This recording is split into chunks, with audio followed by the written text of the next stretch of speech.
Quiet, please.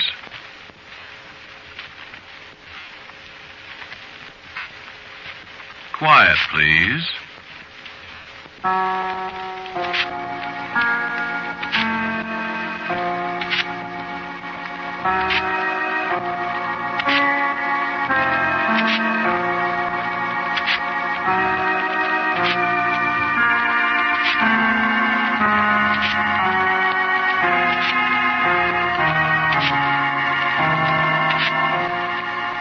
The Mutual Broadcasting System presents Quiet Please, which is written and directed by Willis Cooper and which features Ernest Chappell. Quiet Please for tonight is called Wear the Dead Man's Coat.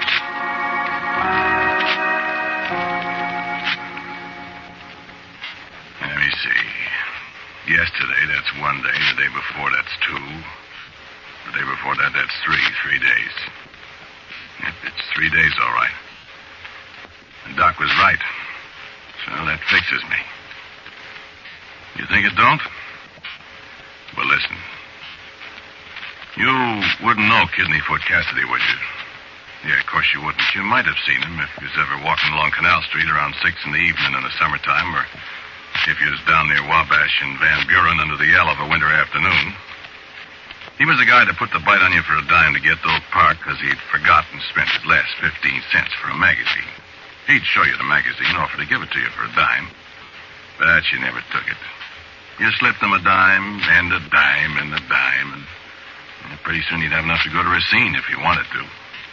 And that's the price of a half pint of the brown stuff in the bottles. He ain't panhandling anymore. He ain't doing nothing. The cops got onto that Oak Park gimmick of his after a while, and Kidneyfoot was a little slow in the head, see? Well, he's been doing that one so long he couldn't work up a new kind of bite, so for quite a while he ain't had many dimes. I used to see him a lot around Wabash and Van Buren, or in the summertime over on Canal Street. Ain't nobody gonna see him anymore. Any place. He's dead. Ain't anybody gonna bawl over Kidneyfoot Cassidy if there's to be any ballin' done, bawl over me. 3 nights ago it was. I was coming out of the drugstore there under the L. It was around 12:30. I just had a cup of jam and a donut. Who should brace me but Kidneyfoot Cassidy? He come waddling up, walking like his feet hurt him. That's how he got his name. His right name was Waller. And he put the old Oak Park bite on me. Pardon me, mister. I gotta get to Oak Park, see, and I spent my last dime. Hiya, Kidneyfoot. Oh. Hello, Floyd. Never recognized you. What do you hear from the mob? What mob? Where's your overcoat? Hmm? Oh, I lost it. You got 2 bits? How'd you lose it? Hmm? Oh, I was asleep over there alongside the Polk Street Depot, and somebody took it off me. You got 2 bits? I got a dime. I got 14 cents. Ain't you cold? Hmm? Yeah, I sure am. Yeah, it's been awful cold, ain't it? You'll freeze to death. I'm going to get me a coat tonight. How? Hmm? I don't know. I gotta get one or I'll freeze to death. Give me the dime, will you, Floyd? What you been drinking, Kidneyfoot? Hmm? Oh, I ain't been drinking. Give me the dime and my 14 cents, and I can get some stuff from a fella over on Plymouth Court. Yeah, you get to drinking, Kidneyfoot, you're sure gonna freeze to death. I'm gonna get a coat. Well, how? Take it away from somebody. Come on, let's walk over to Plymouth Court and find a fella and get us a drink. I'm cold.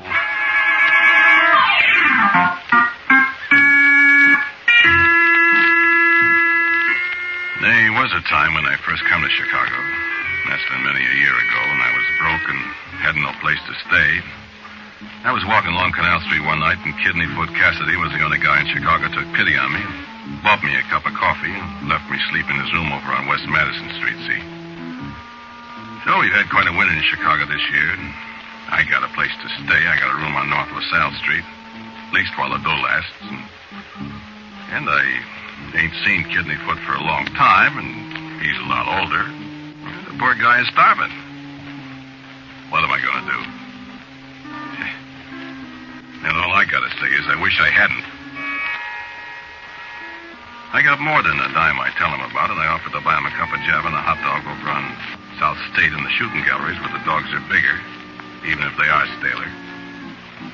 The kidney foot, he don't go for eating. Drinking is his racket, and it hasn't killed him.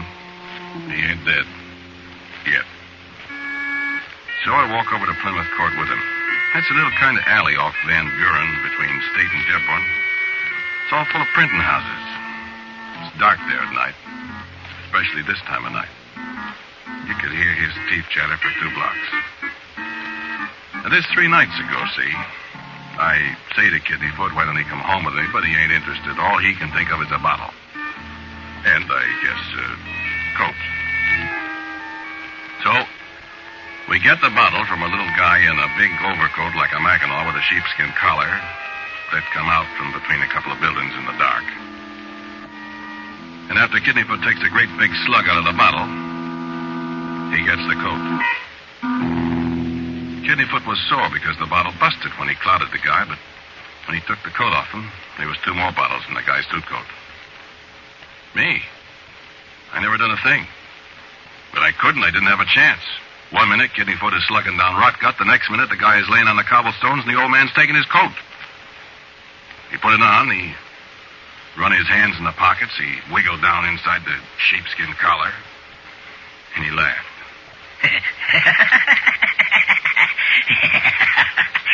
Hey, I'm warm, Floyd.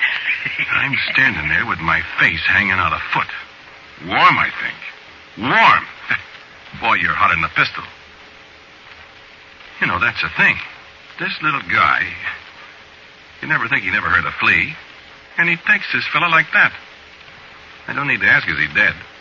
I'm so surprised I can't move. I just popped my eyes. Oh, Kidneyfoot, he giggles again. How do you like it, Floyd, huh? And I just say, gig, gig, gig. Then Kidneyfoot, he takes another drink of the stuff, and he grabs me by the arm. Come on, Floyd. Let's go. Go? Go where? Up to your place. Now, listen. You're going to put me up for a couple of days, kid, ain't you? Well, but I... Kid, look, I just knocked the guy off. I'm hot, kid. Are you my friend or ain't you? Listen, Kidneyfoot, Who was it staked you when you was a punk right here in town without a nickel, huh? Who was it? Well, it was you, Kidneyfoot, but And I'm if it comes to that, kid, why, you was right here with me when the guy was knocked off. You know, them cops is awful good persuaders. Ah, looky here. I might get all mixed up, see, and put the finger on you. Not meaning to, you see, but, see? Well, I never done a thing. You know I never. Yeah, but how long you think them tough guys down at the Bureau will believe that, Floyd? Come on. Leave us go home.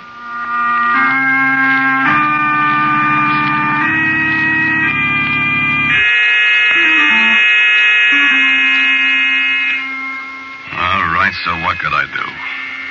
He had me, didn't he? So I took him home with me. All the way over to the streetcar, he was giggling to himself like he was nuts or something. And I never said a word. What was I to say, huh?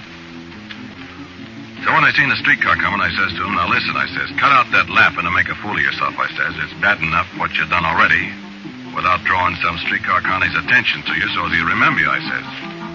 So he says, to me. And we get in the car and stand on the back platform. We're just crossing Randolph Street when he looks up at me and he says... It sure feels warm, Floyd. Shut up talking about it. This is the warmest coat I ever had. All right, shut up, will you? About the warmest coat in the world, I bet. Will you shut up? Yeah, okay. Then I noticed the streetcar connie's looking at me as if I'm nuts or something. I never said nothing. What? I said I didn't say anything. Well, so what? So don't tell me to shut up, Billy. I wasn't talking to you. Well, don't get heavy with me, Billy. If you knew how stupid you look standing there talking to yourself. I wasn't talking to myself. Okay, so I'm nuts. Lake Street next. Well, I say to myself, the guy must be nuts. Here is Kidneyfoot standing right alongside of me, grinning like a chassis cap, wiggling his neck around inside that fuzzy collar. Can't the guy see? And we was all the way to Division Street where we get off when I remembered the connie only took 1 fare from me. We're walking up Division Street towards LaSalle, Kidney Foot bobbing along the side of me. He's kind of chuckling again down inside his collar. And I put it to him.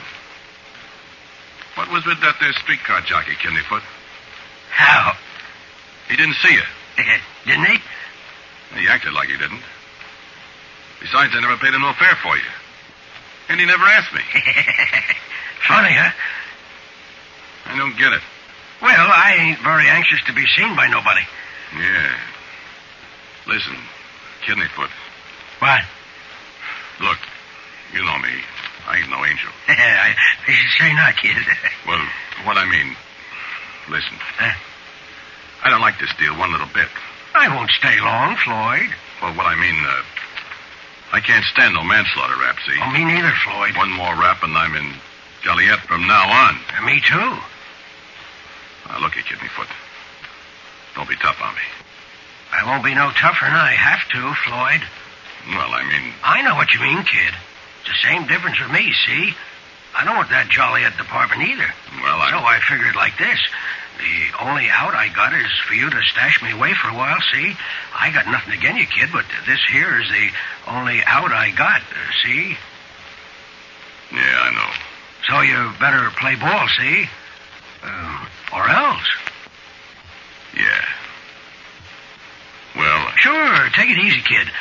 Nobody's going to see me. Nobody's going to put a finger on me. I ain't gonna put the finger on you, Kidney Foot. Nobody ain't. Especially you. Because if you do... This where you live? Yeah. I keep quiet if Miss Freiberg sees you. Who's that, the landlady? Yeah. If she sees you, throw the both of us out. She won't see me. Yeah, don't leave her. The streetcar Connie didn't see me, did he? Well, but... Man, you cut that out. Did she... What are you laughing at, anyhow? I just thought of something funny. What? And I'll tell you when we get in the room. Is it warm up there? Yeah, it's all right. Tell me what? Something my old lady told me once. Come on, open the door. Yeah, keep quiet. Now, don't make any noise. Up the stairs. Go ahead. You don't have to worry, Floyd. Nobody'll see you. Cut it out. Come on in, quick. Okay. Say, this is fine, Floyd. Yeah, go to bed and shut up. Where you going to sleep? I ain't sleepy. What you need is a slug of stuff. Then you'll sleep. No, I don't want none. Take off that coat and go to bed. Oh, no. No, I don't want to take it off. I like it. Suit yourself. Only don't make any noise. Don't you want a drink? No. Well, I do. Oh. Better have a snort. Put you to sleep. Well, I'll have a little. Sure. Jeez. What was you going to tell me? Huh? What you was laughing about? Oh. Yeah. This here bed ain't so bad. Yeah, it's all right. Better where I've been sleeping.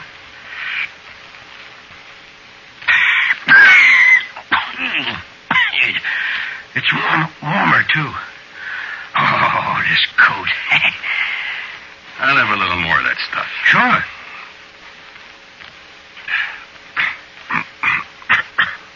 Fine stuff, huh? Yeah. What was you laughing at? Oh. Nix, be quiet. Oh, I have to laugh. You know, my old lady told me once when I was a kid. Keep it down. Yeah, there was an old saying. There was an old saying. Let me see now. Wear the dead man's coat, none take note. See? What's so funny about that? Well, I got on the dead guy's coat. Nobody takes note. Ah, you're drunk. Oh, no, I'm not. Give me another slug. Yeah, sure.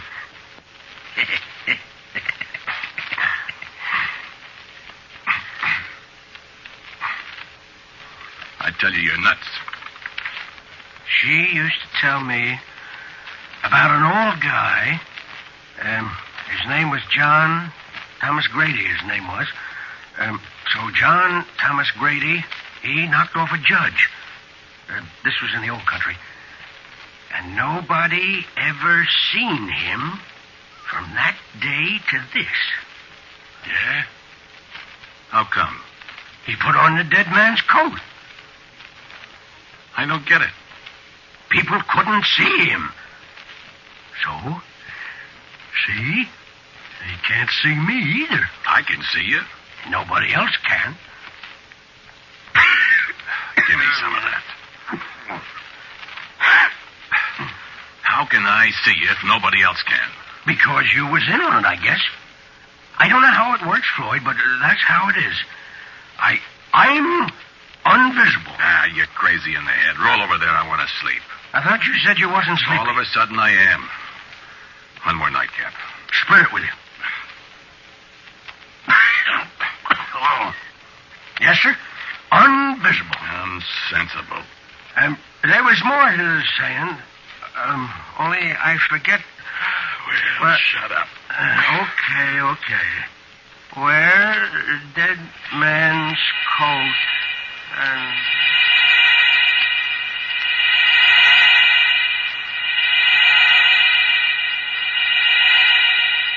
I woke up and I was freezing to death. Cassidy, he was all right. He was bundled up in that coat, snoozing away as peaceful as if he had nothing on his conscience. I guess he didn't. Didn't have a conscience, I mean.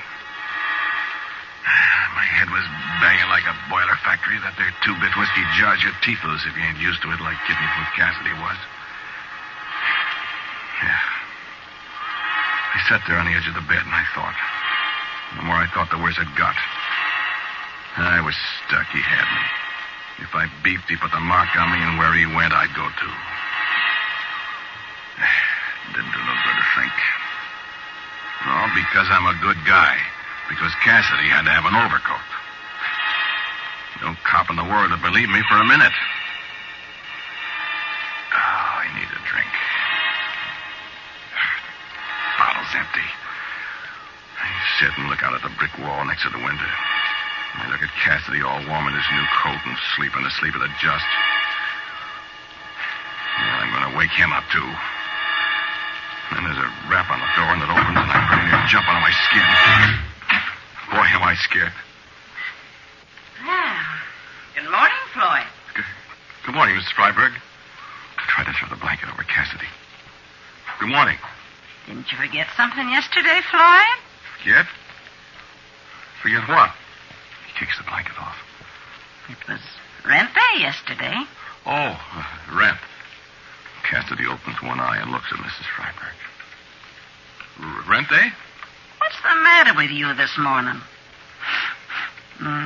Got a hangover. Yeah, I guess I have. Cassidy makes a face at her. Place smells like a brewery. Well? Yeah? Oh, yeah. I'll give you the money. I'm trying to keep eye on Cassidy. How much is it? You sure have got a hangover, ain't you? It's $4, just the same as it always was. Okay, $4. Cassidy's climbing out of bed. $4. Listen, Floyd, I got my cleaning to do. I can't take up the whole morning talking to you. All right. I reach in my pocket, I take out the $4 and I hand it to her. Cassidy has come out of bed and he's standing right there in front of Mrs. Freiberg, all squidged up in his coat. He's making faces at her. She don't notice a thing.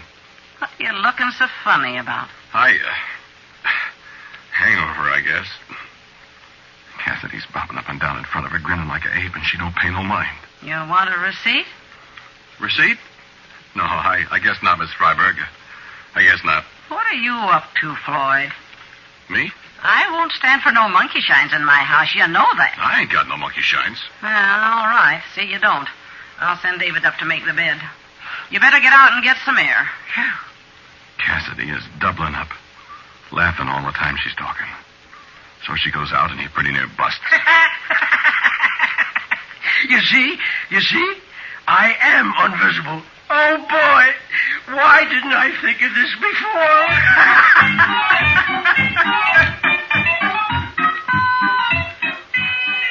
Well, what you gonna think? He was right there. He done everything but pinch the old lady, and she never seen him. Did you ever hear that before, getting invisible wearing the coat of a guy you killed? Yeah, I never did either. But, boy, it's no kidding. Sure. Him and me went out right past the houseboy David. He speaks to me. Don't give Kidneyfoot a tumble. We walk down the street, and Kidneyfoot deliberately walks right into a guy, and the guy begs my pardon. The guy at Thompson's thought I was cuckoo when I ordered 2 breakfasts. He sure thought we was only me. Kidneyfoot slips his mid into the cash drawer, lifts a couple of $10 bills. He snatches a handful of nickels and dimes from a newsstand. It's just like everybody but me was blind to him. And then we're back at the house and we read the newspapers he pinched. There's the item about the fella that got killed. Mystery. And the old chills begin to crawl up my spine when it says the cops have got a clue. Yeah, maybe they have, maybe they haven't, but there was 2 of us there. There's only one of us that anybody can see. It's me. All the time, Cassidy's sitting there wrapped up in that coat, that dead man's coat. I say to him finally, Cassidy, will you take that coat off? Floyd, I can't take it off. Why not? I tried it. It won't come off. Stop it. Unbutton it and take it off. Floyd, I tell you, I can't take it off. Are you kidding? I'm not kidding. The buttons won't unbutton. I gotta keep on wearing it. Hey, let me try. Gosh, I can't get it unfastened. I know you can't, Floyd. I remember the rest of the saying. What saying? About the dead man's coat. It's something about how you're dead when you take it off.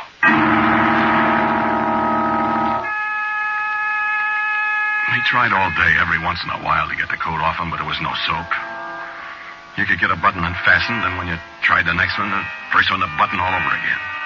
Cassidy got scareder and scareder. So did I, for that matter. Twice during the day, old Lady Freiberg come running up to see what all the commotion was about. It was Cassidy crying. I always managed to shut him up before she got in the room. Of course, she couldn't see him. By nighttime, I was pretty near nuts. I got him another bottle, and finally he went to sleep, all wrapped up in his coat. Or the guy's coat. Oh, sir, I didn't sleep on that bed with him. I slept in the chair. What sleeping I'd done. He woke up in the morning, hollering. I shut him up. I talked to him about how swell it was to be invisible. About how he could get in places, jewelry stores, banks, rich people's houses over on Lakeshore Drive. All the time he kept sitting there, wiggling in that coat. He'd be trying to take it off, and then he'd all of a sudden think about having to be dead to get it off, and he'd stop. So I keep on talking about how nice it is to be invisible, and he's fidgeting and not listening much. After a while, an idea came to me. It would be nice to be invisible. And it would be nicer to be invisible and not have Kidneyfoot Cassidy around. I guess my talking to him kind of run down. What's the matter with you, Floyd? Me? Nothing, Kidneyfoot. You're looking at me awful funny. Am I? Give me a drink. So I give him a drink. I went out and I bought 2 more bottles. 5th. Money was going to be plentiful pretty soon, see? He passed out. I sat there in the dark and thought. Long towards morning, I made up my mind I'd get rid of this guy that was hanging around my neck. And I'd be invisible, too. Man, think about that yourself sometime. The things a guy could do if you can't see him. So it was 7 o'clock in the morning when I went over to the bureau and got out my Georgia boxing glove. You know what a Georgia boxing glove is? Switchblade knife. Blade about an inch longer than the palm of your hand is wide. Kidneyfoot was snoring kind of quiet. I went over to bed. I give him the Georgia boxing glove for a present. The coat come off easy. I put it on, buttoned it up. And I went out for a walk. I wanted to try it out, see? It was a success. I walked all over the loop. I rode streetcars for free. I took a guy's pocketbook right out of his hand. Pretty near noon when I decided to come back to my room and pick up what odds and ends I needed. Oh, nobody see me go in. I went right up to the room. Did I get a surprise? Cassidy was still laying there. He hadn't bled at all. But old Lady Freiberg was there, too, having a cat fit. There was 2 guys with her. One I spotted for a dick right away. You couldn't miss. The other guy was bending over Cassidy. He was a doctor. And I seen his grip. Old Lady Freiberg was talking. I came up to change the bedclothes, and there he was. I don't know how he got in here. So Cassidy wasn't invisible anymore. But I was. And then the doctor turns around. How long has this man been here? I don't know. He wasn't here yesterday. That's funny. Funny? How's it funny? Well, it's funny because this man's been dead for 3 days. 3 days? 3 days? Well, I just killed him this morning. No, ma'am, I'm sure. He's been dead for 3 days at least. 3 days? It was 3 days ago. He put on a dead man's coat. He's been... And I got the coat on now. And... I can't get it off.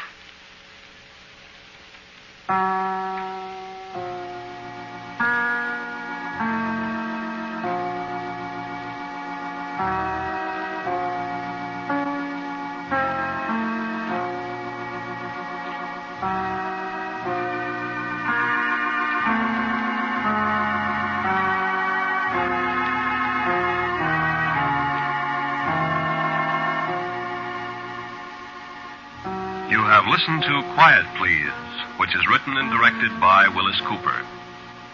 The man who spoke to you was Ernest Chappell. And Ed Latimer was our Cassidy. Leora Thatcher played Mrs. Freiberg. And Morton Lawrence, who played the conductor, was also the doctor. The original music for Quiet Please is composed and played by Albert Berman. Now, for a word about next week's Quiet Please, here's our writer-director, my good friend, Bill Cooper. The story I've got for you next week I call Sketch for a Screenplay. It's about a man and a woman in an airplane in Hollywood, and a number of other things. By the way, friends, Mr. Cooper and I have been wanting this chance for many, many weeks to ask you what you think of our broadcasts. We'd very much appreciate a short line from you as to how you're enjoying Quiet Please. Just a brief note. Now, until next week, I am quietly yours, Ernest Chappell.